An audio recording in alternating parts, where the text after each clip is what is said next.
Après une semaine pleine de rebondissements, une semaine chargée en émotions, on se retrouve pour écrire de nouvelles lignes de notre belle aventure. Bienvenue dans votre talk show préféré de la mi-journée. Eh bien, je suis sûre que vous êtes nombreux devant votre poste. Le public est prêt. On peut y aller parce que c'est midi, c'est maintenant!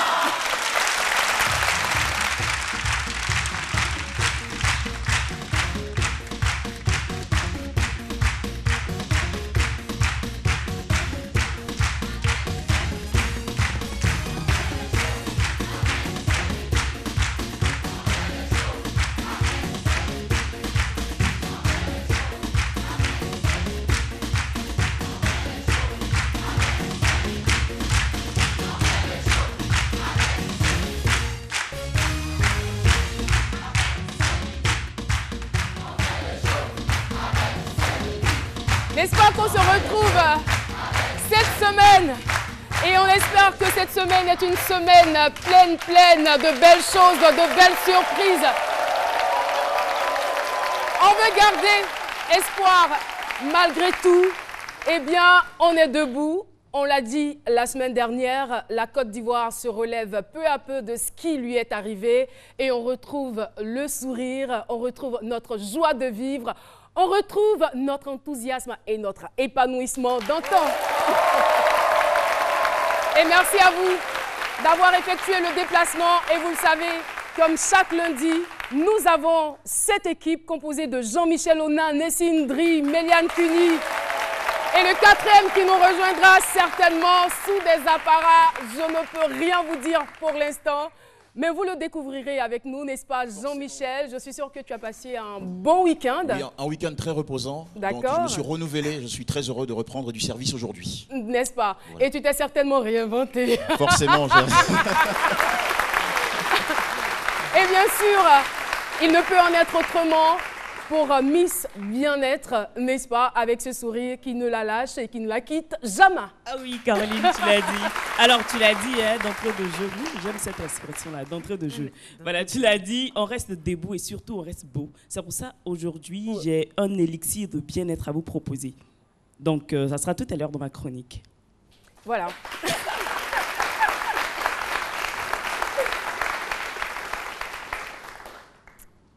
D'accord, vas-y. Non, moi je la regarde, hein, l'assistante de philo. C'est-à-dire que de plus en plus, je ne dirais pas le mot quoi, mais elle devient quelque chose. Depuis qu'elle a commencé à se frotter à Docteur Philo, c'est trop bizarre, trop bizarre. Oui, Caro, je vais rester un peu dans l'esprit avec Nessie, en symbiose avec Nessie. Et je vais dire qu'au niveau des TIC aussi, on parle de beauté. De TIC? Ah bon, c'est important, n'est-ce pas? Oui, Jean-Michel voudrait ajouter quelque chose. Pour livrer aussi le contenu de ma rubrique aujourd'hui, je vous donnerai un dernier mot sur le Massa 2016 avec des chiffres que la plupart d'entre vous ignoraient jusque-là, enfin jusqu'à ce que j'en parle. Et puis, j'encouragerai nos amis de la diaspora qui sont très nombreux à nous suivre à fréquenter le Collège de France. Vous saurez pourquoi en me suivant bientôt. Et puis, on va terminer sur un petit bijou que j'ai trouvé sur les réseaux sociaux. C'est une poupée qui cartonne, c'est la Hijarbi. Ouais. La Hijarbi. Et bien sûr, on l'avait peut-être oublié, mais il s'annonce. Il est là. Qu'est-ce que tu veux que je fasse avec ça? Oh, aide-moi. Viens me décharger, pardon. Aide-moi. Faut décharger. Non. Attention, Philo. Non, votre studio là est trop sale. Il n'y a pas sali brouette là. Voilà, c'est ma brouette climatisée. Avec plaque d'immatriculation, dernière génération ZZ01. Ça, Philo. On a vu que c'est climatisé. Nous, notre studio, oui, il est propre. Écoute-moi, notre studio est propre. Ouais. C'est plutôt ta brouette qui est très sale. Bon, ça dépend. De quoi? Ça dépend de la vision de chacun.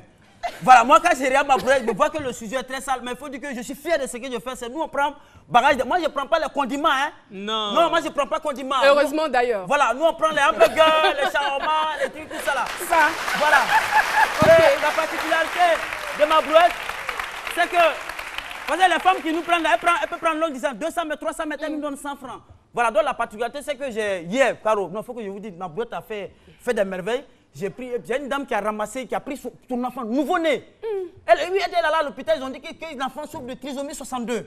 Donc elle a pris l'enfant, elle l'a mis dans le sachet, puis elle l'a mis dedans. Elle me dit que c'est graine qui est dedans. J'ai dit c'est quelle graine qui a pris? Elle dit c'est racine de graines. Et je vais avec. Ouais, maintenant, c'est pas bien. C'est trop compliqué avec lui. On ne sait pas à quel moment, et même je vous assure, je vais vous livrer un secret parce que quand on est au bureau, on ne sait pas à quel moment Philo dit la vérité, à quel moment il raconte des contre-vérités. Franchement, on ne sait plus. Difficile de le cerner. Et ce matin, on m'appelle que l'enfant, depuis sa pouponnière où je l'ai déposé, l'enfant est déjà nommé directeur général de SGBCI. Okay. Mais la dame veut revenir, elle voit ça à l'argent.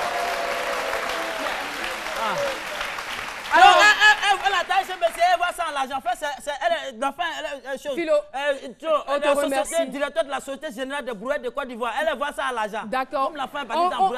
On va donc quitter le domaine du surréel et du rêve pour entrer dans la réalité.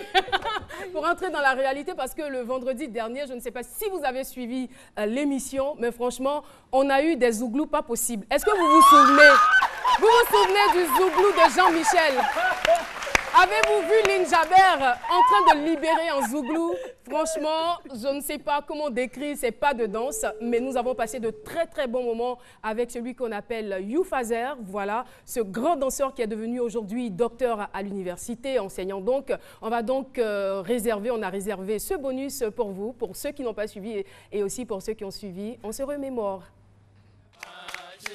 Petit you qui est là-haut, il connaît pas. Petit Loloba, il connaît pas. Petit Loloba, il connaît pas. Petit you qui est là-haut, il connaît pas.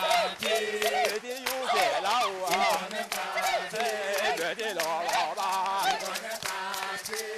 You, you, you, you, you, you, you, you.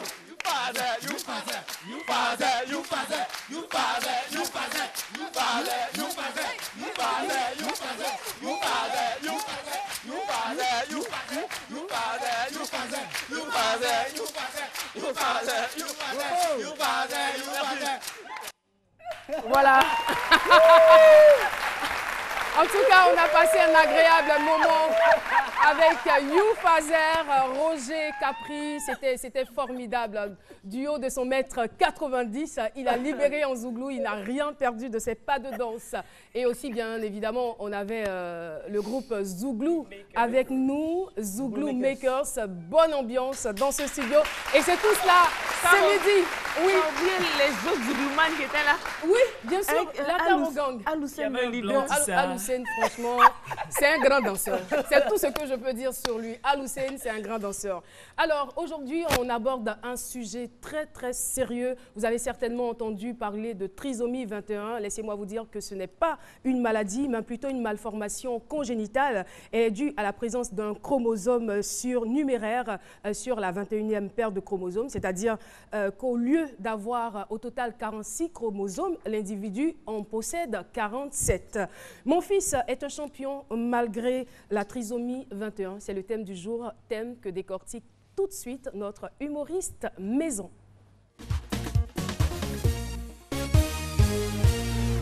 Merci beaucoup, Caro. Avec toute cette définition que tu viens de donner, donc je dirais qu'on va quitter le monde du surréel pour revenir maintenant au réel. Donc, ce qu'elle a dit, bon, ça dépend comment chacun peut prendre la chose. Donc, parlant de trisomie 21, c'est que pour ceux qui ne le savent pas, c'est une maladie génétique.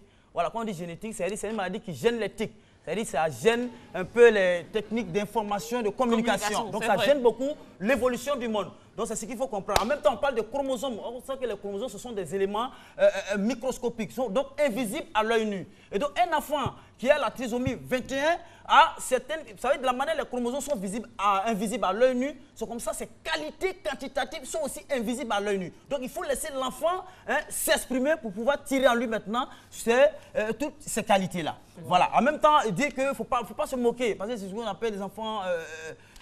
du plage blanche ou autre, il ne faut pas laisser l'enfant à la maison. Généralement, il y a des femmes qui refusent l'enfant. Il y a l'anniversaire, c'est nous. Il y a l'anniversaire chez les voisins, je ne vais pas te voir là-bas. Oh, eux là, où tu dis, il ne faut pas y aller, c'est là-bas, il va. Souvent, avant de te laver, tu dis, tu ne vas pas là-bas, tu t'en vas, tu vas le trouver, ça lui fait le show là-bas. C'est lui, il a train de faire le show à l'anniversaire là-bas. Vous voyez un peu. Donc, il faut laisser l'enfant s'exprimer. Et il ne trie pas de zone. Oui, ça ne peut pas de trisomie, c'est une maladie qui ne trie pas de zone. Donc, il ne faut pas se moquer, parce que ça ne trie pas, ça peut aller chez toi un jour. Mais en même temps, profiter pour dire aux parents d'accepter les enfants tels qu'ils sont. L'enfant, chacun de nous a une qualité en lui. Chacun de nous, même quand un enfant est nul de chez nul, c'est une qualité. En tout cas, depuis que tu as commencé à parler, c'est la chose intéressante. Un enfant qu'on poursuit chaque 17 heures parler de laver, c'est une qualité. Quelqu'un qui ne se lave pas, il n'aime pas se laver. Laisse-le. Abattoir de Poiboé là. Il peut aller tuer Cabri là-bas chaque matin. Un jour, il peut tuer bœuf, il peut tuer cheval. C'est une qualité à lui, c'est brosse pas. C'est le gaz qui est là. Les industries de produits chimiques. On peut exploiter ça pour tuer ta femme. Mais Philo, tu n'auras pas un impact. Est-ce que tu peux me dire s'il y a un rapport entre la trisomie 21 et la COP 21? Bon, la trisomie 21, c'est la même lutte. La COP 21, c'est lutte contre le réchauffement climatique. Or, la trisomie 21, c'est un enfant qui était. Parce que c'est un champion. C'est comme le monde, c'est un champ. Il est rentré au champ, il a pris ses pions et il a damé le monde. C'est ça, on doit être champion. Et donc, si la COP 21 lutte contre le réchauffement climatique, il a la trisomie 21, lui aussi, il lutte contre le réchauffement de la moquerie du monde entier. Donc, c'est comme ça, il s'installe dans la société et aussi il fait valoir. Il fait disparaître les moqueries et les donc, colibés. Voilà, merci beaucoup, docteur. De toutes les façons, on te retrouve demain. Ouais. On est obligé de te supporter, n'est-ce pas? Merci beaucoup. Alors, allons voir si les Ivoiriens connaissent la définition donc, de trisomie 21. Qu'est-ce que la trisomie 21? Question micro-trottoir. Pour moi, la trisomie 21, c'est une maladie purement génétique dont les personnes infectées ont au total 47 chromosomes. Or, l'homme, en réalité, a 46 chromosomes. Donc, ces personnes infectées par la trisomie 21 ont 47 chromosomes, dont 3 paires de chromosomes 21. C'est une maladie héréditaire qui affecte les chromosomes. En général, les chromosomes de la 21e paire. Voilà. Donc, comme on a 46 paires de chromosomes, donc c'est sur la 21e paire de chromosomes que la trisomie 21, l'anomalie apparaît. Donc, c'est ça, ça affecte. Ça fait que l'enfant a des problèmes. C'est un dysfonctionnement qui fait qu'on observe un changement au niveau de l'individu concernant sa mentalité et puis le cerveau, il n'arrive pas à réfléchir comme nous autres, nous réfléchissons et puis son développement est un peu retardé. Je pense que c'est une maladie génétique selon laquelle on a 3 paires de chromosomes, au chromosome 21, et les conséquences c'est que l'enfant est malade et il ne vit pas assez longtemps. La trisomie 21, c'est une maladie qui est génétique, qui est liée aux gènes. Une maladie qui est autosomique, on parle d'autosomique en langage médical. Voilà. Ça fait quand même plaisir de savoir qu'un bon nombre de personnes savent un peu ce que c'est que la trisomie 21. Eh bien, nous avons aujourd'hui, de façon exceptionnelle, 2 invités témoins, la mère et le fils de notre champion. Mon fils est un champion malgré la trisomie 21, je le rappelle, c'est le thème du jour. On va recevoir tout de suite, comme il se doit, nos invités témoins, Madame Camara Clotenmitien et Camara Herbert, qui nous rejoignent sur ce plateau. Alors, bonjour. Bienvenue. Madame, vous vous asseyez ici. Non, on m'a dit que je dois m'asseoir ici. Pardon? Et il a moi j'ai 2. D'accord, allez-y, comme vous voulez. Herbert, par ici. Ah, il faut l'applaudir très fort hein, parce que c'est un champion, double champion. Alors, vous serez très surpris parce que, comme on le disait à l'instant, Herbert Camara souffre d'une trisomie 21, mais Herbert, en 2012, a été médaillé d'or en Grèce aux Jeux mondiaux d'été. Et aussi, en 2015, aux Jeux mondiaux spécial olympiques réservés aux trisomiques 21, bien évidemment, c'est un champion du monde. Bravo. Là, il a le sourire. Chaque fois qu'on évoque ce sujet, il retrouve le sourire. C'est très intéressant. Madame Camara, Bonjour Oui. et bienvenue sur notre plateau. Merci, On est très Caroline. heureux de vous recevoir, de parler de ce sujet très sensible parce que nous savons généralement que les gens n'aiment pas en parler. Bien au contraire, ils préfèrent cacher leurs enfants trisomiques 21, mais vous êtes là pour rendre témoignage de votre enfant. Dans un premier temps, il serait intéressant que nous puissions savoir comment est-ce que vous avez appris la nouvelle. Est-ce que déjà au niveau de la grossesse, il y avait des signes, des médecins vous ont parlé de signes qui démontraient que l'enfant serait trisomique 21? Merci, Caroline. Je voudrais, avant tout propos, remercier quelqu'un. C'est celui de mon Dieu que j'ai pris, le Seigneur Jésus, qui me fait grâce d'être à ce plateau. Et je voulais dire merci à toute l'équipe de Mindy. Merci. Première.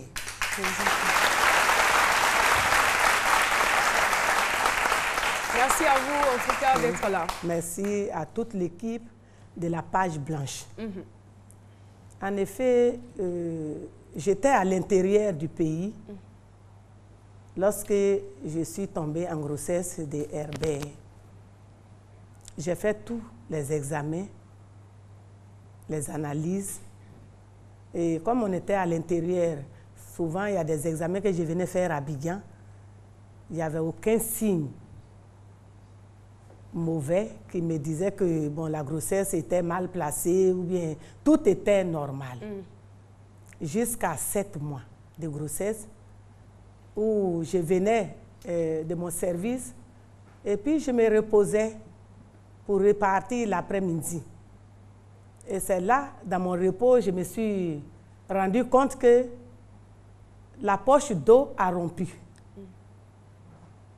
Bon, la poche d'eau, je ne sais pas si tout le monde le sait, ça c'est les femmes le savent, la poche d'eau a rompu. Et je me suis levée en sursaut, j'ai appelé mon époux, je lui ai dit que il y a de l'eau qui coule. Lui, il m'a dit que ce n'est pas normal, on va aller voir. Mais je n'avais aucun mal, je n'étais pas malade. J'étais à mon 7e mois. Et il m'a accompagnée rapidement à la PMI de la place. Ils m'ont examiné et puis ils m'ont dit d'aller à la maternité. Je suis allée à la maternité. Et après examen, ils m'ont dit, bon, va prendre des affaires, on va te garder ici. J'ai dit que mais je ne suis pas malade. Ils ont dit, madame, allez-y prendre des affaires, on va vous garder. Et c'est ce que j'ai fait. Ils m'ont gardé. Pendant combien de temps? Pendant 4 jours. Et c'est le 5e jour où je ressentais maintenant un mal. Le docteur venait m'examiner chaque matin dans ma salle. Et puis, il repartait, il me demandait, est-ce que tu avais mal? J'ai dit non. Donc, c'est le 5e jour maintenant où j'avais mal. Et j'ai expliqué ça aux sages-femmes. Je suis allée dans la salle d'accouchement. Je leur ai dit que j'avais mal, puisque Herbert, il est mon 8e enfant. Donc, je sais, quand tu dois accoucher, je sais ce que tu ressens. Je suis allée leur dire que moi, j'ai mal.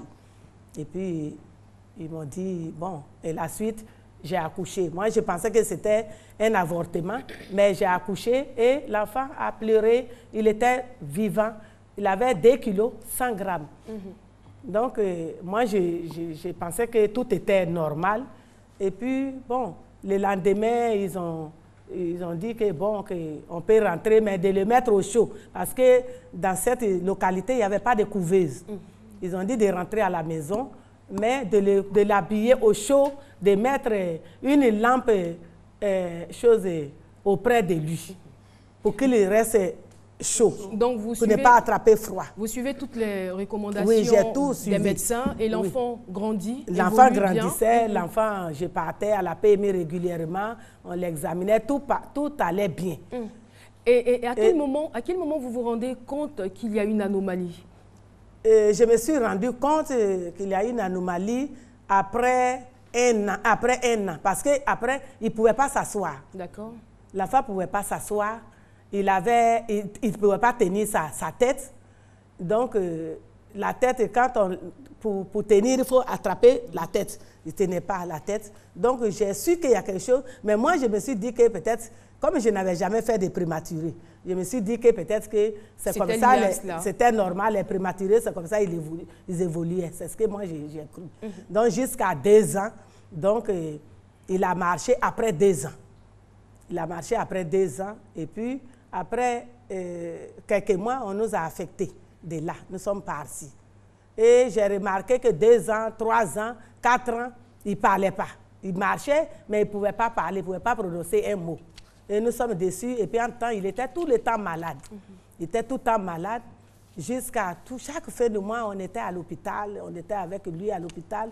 C'est à 5 ans que le docteur, son docteur traitant, a constaté qu'il avait des amygdales. Il a dit que les amygdales étaient affectées. Donc, c'est pour cela qu'il chauffait tout le temps. Donc, on est venu à Abidjan. Il y a eu une intervention chirurgicale dont ils ont enlevé les amygdales. Et on était là. On était là. Donc, ils m'ont demandé de l'envoyer dans une école dite normale. Et puisqu'il ne parlait pas, d'expliquer ça au directeur. Bon, quand je vais, le directeur me dit que, mais est-ce qu'il n'est pas agressif? Il n'est pas... Donc, l'infirmier, comme on appelle, le docteur a donné un mot pour qu'il l'accepte. Donc, c'est ce qui a été fait. Mais il a fait 1 an, 2 ans, il grandissait. Toujours, il ne parlait pas pendant 8 mois, pendant 8 ans. Et ses amis, c'était les moqueries. C'était les moqueries, 8 ans. À l'époque, il est au CP1, il était grand de taille, donc il ne parle pas. Donc, c'était les moqueries. Mais vous, déjà, au niveau de sa morphologie, je veux dire que c'est vrai qu'il ne parlait pas et vous mettiez cela certainement sur le compte du fait qu'il soit prématuré. Mais est-ce qu'au niveau de sa morphologie, cela ne vous a pas interpellé? Vous n'avez pas senti? Je n'ai même pas, ça ne m'a rien dit du tout. Parce que, bon, j'avais fait 7 enfants, et puis lui, il était le 8e, donc les autres enfants étaient bien. Donc, je n'avais même pas pensé. D'abord, je ne connaissais pas ce que c'est. Donc, ça ne m'a rien dit du tout. Jusqu'à ce que... Ça a été quoi votre réaction quand on vous a donné la confirmation, on vous a informé qu'effectivement, votre enfant était trisomie 21? Là, c'était difficile. C'était dur. C'était dur. Mais avant que les docteurs me confirment, déjà au village, les gens en parlaient. Parce que je partais avec lui, les gens en parlaient. Ah, ça là, c'est pas un enfant. Ça là, il n'est pas normal. C'est des enfants serpents. On doit l'accompagner. On doit... Ça veut dire quoi, on doit l'accompagner dans la tradition? Les tuer. Quand ils disent accompagner, là, c'est tuer. C'est pas normal. C'est pas... Je trouve qu'en tant que chrétien, c'est pas normal quelque chose et un enfant qui est sorti de moi, je vais donner, sachant bien que quand on dit accompagner, c'est pour aller donner un médicament à l'enfant pour le tuer. Donc, ils se retirent en général loin de la maman et puis ils viennent dire qu'on a mis un médicament sur lui et puis il est transformé en serpent. Or, ils sont allés le tuer, l'enterrer là-bas, en brousse. Donc, ils viennent dire ça. D'accord. Je suppose qu'en dehors de vous, toute la famille est informée. Il a ses frères, ses 7 frères et tout sœurs, son papa, tout le monde est informé. C'était bon, les frères et sœurs, ils n'ont pas manifesté leur découragement. C'était même le papa. Il était découragé, mais il n'a pas manifesté au départ. Il n'a pas manifesté. C'était moi, la maman. Moi, je pleurais tout le temps, partout où je pleurais parce que les moqueries, quand je prends une voiture avec lui, les gens, c'est lui seulement, ils veulent le regarder. Les gens, ils ont le visage sur lui. Donc, moi, ça me dérangeait, ça me faisait honte jusqu'en 2002 où bon, la crise nous a envoyés à Abidjan. Là, il avait, en ce moment, 12 ans. D'accord. On y reviendra, Philo? Je voudrais rebondir sur l'histoire de l'accompagner ou autre, parce que je suis sûr qu'il y a des mères de famille qui se retrouvent dans votre situation en ce moment précis, qui nous suivent. À partir de ce moment-là, qu'est-ce que vous avez fait?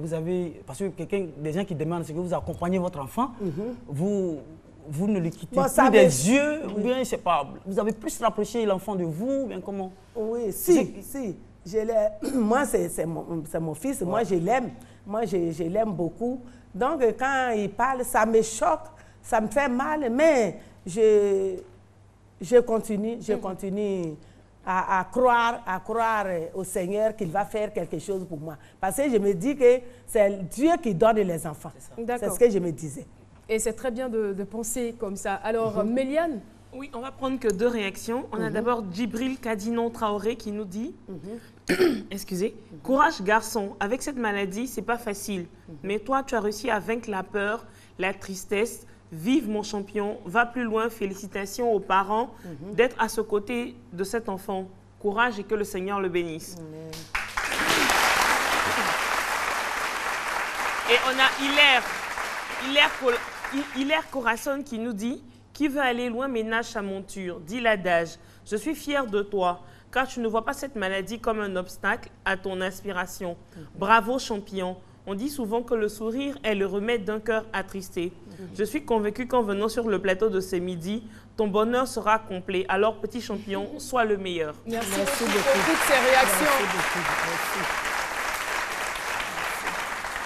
Merci infiniment. Alors, vous l'avez témoigné, hein, vous avez donné beaucoup d'amour à Herbert, que ce soit vous, tous les autres membres de votre famille, malgré les railleries des uns et des autres dehors. Mais en dehors de cela, comment est-ce que vous avez réussi à faire de lui le champion qu'il est aujourd'hui? C'est notre courage, c'est le courage et puis, l'amour, l'affection qu'on lui a apporté. Donc, si on n'avait pas cet amour pour lui, on l'aurait délaissé parce que ce n'était pas facile. Ce n'était pas facile pour qu'il puisse lui-même se laver, c'était difficile. Il fallait faire des exercices. Des exercices pendant des mois. Et je suis avec lui dans la douche. Je lui dis, prends éponge, lave la tête, lave les bras, lave. Et j'ai fait cet exercice-là pendant des mois avant qu'il n'arrive. Et ça a été difficile, je suppose, parce qu'il n'arrivait pas vraiment à se prendre en charge, à faire ses petits besoins. Vous étiez toujours là? J'étais toujours là parce que je me suis dit à un moment, à un certain âge, je me suis dit que je ne peux pas laisser mon fils à une servante, le laver à un certain âge déjà, chose à part de 15 ans, une servante qui lave un enfant de 15 ans, il est adolescent, donc j'ai commencé à partir de 10 ans à lui apprendre à se laver. Et la pratique du sport, elle intervient à quel moment dans sa vie? Le sport, c'est lorsque je l'ai envoyé à la page blanche en 2003. En 2003 et en 2006, c'est la page blanche qu'il a envoyé à Spécial Olympique. OK. Voilà. Qu'il a envoyé, qui m'ont dit que bon, qu'on veut envoyer l'enfant à Spécial Olympique pour qu'il exerce le sport. Et là-bas, il avait commencé par l'athlétisme. C'est eux qui l'ont orienté. Ils ont vu que c'est en basket, ils pouvaient l'orienter. Et le Spécial Olympique l'a orienté en basket. Pourquoi? Parce qu'il aimait le basket? Oui. Quand ils vont, ils font tout. Ils font un peu de tout, tous les sports. Ils essaient tout. Et puis, on voit que là où l'enfant peut s'en sortir, et il l'oriente là-bas. D'accord. Je veux quand même lui arracher quelques mots. Herbert, ça va bien? Ça va. Ah, c'est très... c'est très agréable de l'entendre parler. Alors, pourquoi tu as choisi le basket? On aime beaucoup pour jouer. Mes amis, le basket. Oui. Marqué. C'est 4. Bravo! Wow! Et là c'est une prouesse. Ça relève, on va dire, du miracle d'entendre aujourd'hui Herbert parler. Oui. Parce qu'il n'a pas parlé pendant plus de 15 ans. Il a aujourd'hui 25 ans. Oui. Il ne parlait pas du tout. Il ne parlait pas du tout. Et c'est grâce à la page blanche. Tout ce qu'il disait, c'était papa, maman. Grâce à la page blanche. À la page blanche qu'il a su parler. Grâce à la page blanche. Et comment vous vous sentez lorsque vous regardez votre enfant aujourd'hui, ce champion qui parle? Au début, bon, lorsque je vais, on m'appelle pour des émissions comme ça, c'est les pleurs, les larmes. Je pleure, je ne peux rien dire. Je ne peux rien dire, je dis tout simplement merci au Seigneur et merci à la présidente de l'AREA, Madame.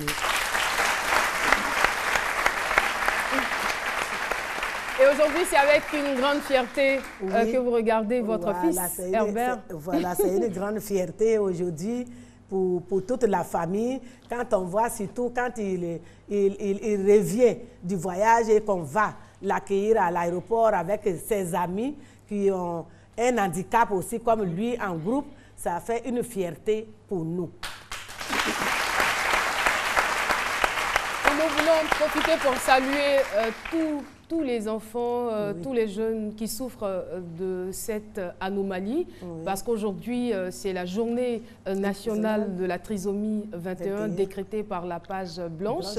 Et on vous remercie d'être venu. Qu'est-ce que vous avez envie de dire à toutes ces mamans, tous ces parents qui se retrouvent aujourd'hui dans votre situation?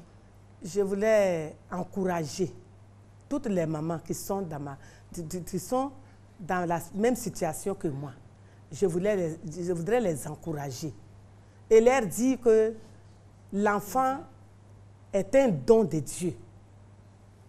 Ce n'est pas normal que Dieu te fait un don et que toi, tu prends ces dons-là pour aller accompagner. Que ce n'est pas normal. Et tout ce que Dieu fait est bon. Il m'a donné, c'est vrai, les débuts étaient difficiles. Et c'est toujours difficile. Parce qu'actuellement, il est adolescent. Il est là, on ne sait pas encore, à part le basket qu'il joue, je ne sais pas encore qu'est-ce qu'il deviendra. Voilà. Et puis, ce n'est pas mauvais aussi d'accompagner un enfant. Mais il faut l'accompagner à l'école, c'est mieux. Voilà. Accompagner. Oui, mais il ne l'accompagne pas à l'école, on dit de l'accompagner. On ne pas dire ça même, maman. Voilà. Donc, je voudrais encourager ces mamans-là, leur dire qu'il y a des écoles spécialisées. Pour nous qui sommes à Abidjan, la page blanche est là, qui accueille ces enfants et qui est mieux placée pour s'occuper de ces enfants-là, pour qu'ils deviennent ce qu'il est aujourd'hui. À l'intérieur du pays, partout, il y a des écoles choses spécialisées. Herbert, il sait lire et écrire. Il arrive maintenant, il fait l'alphabet. C'est maintenant, il commence. Bravo, c'est un champion. Merci beaucoup, Madame Camara Cloton-Mitien, d'être venue nous partager ce beau témoignage, un témoignage rempli de maturité, un témoignage rempli d'amour. Merci infiniment. Et merci aussi à Herbert. Merci beaucoup. Et bien de choses à toute la famille. Champion, on est ensemble. Hein?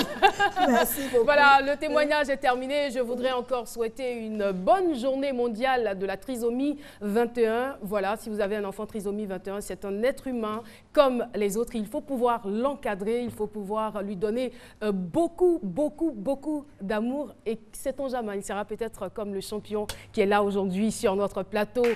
C'est parti pour la pub. C'est Midi revient juste après.